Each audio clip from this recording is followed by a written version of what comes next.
మా వంటగదికి స్వాగతం. మా వంటగదిలో సగ్గుబియ్యంతో స్వీట్ దోశ తయారు చేయటం చూద్దాం. దానికి కావలసిన పదార్థాలు: నానబెట్టిన సగ్గుబియ్యం 1 కప్పు, బియ్య పిండి 2 కప్పులు, బొంబాయి రవ్వ 1 కప్పు, పంచదార 1 కప్పు,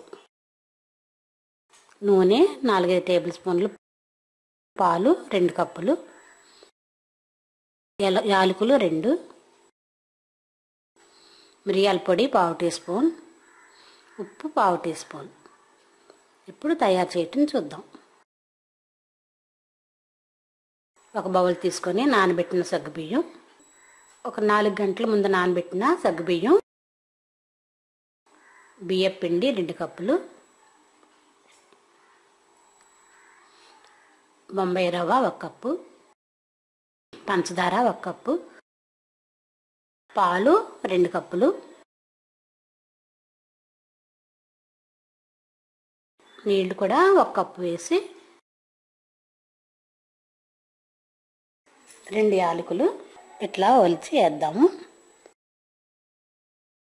1/2 టీ స్పూన్ మిరియాల పొడి, 1/2 టీ స్పూన్ ఉప్పు వేసి బాగా కలపాలి.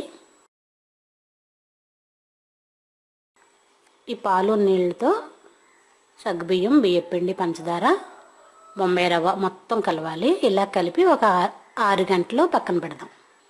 ఇలా కలిపిన దాన్ని ఒక 5-6 గంటలు పక్కన నుంచి ఇప్పుడు 5 గంటలు అయిపోయిన తర్వాత దోశ వేద్దాం. స్టవ్ పై పాన్ పెట్టి కొద్దిగా ఆయిల్ వేసి ఇలా కలిపిన పిండిని ఒక లోతు గట్టు తీసుకొని అలా వేసి వదిలేయాలి. దీన్ని రౌండ్గా వెడల్పు చేయకూడదు. అలా వేసి దాని మీద మూత పెట్టాలి. ఇలా 1 నిమిషం ఆగిన తర్వాత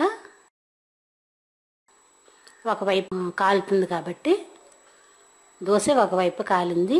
ఇప్పుడు రెండో వైపు కూడా తిప్పుకుందాం. ఇది స్వీట్ దోశ. పిల్లలు చాలా ఇష్టంగా కూడా తింటారు.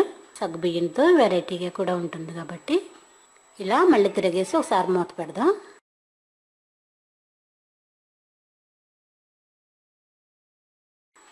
మళ్ళీ ఒక 2 నిమిషాలు అయిన తర్వాత ఇలా రెడీ అయిన దోశని ఒక ప్లేట్లో తీసుకుందాం.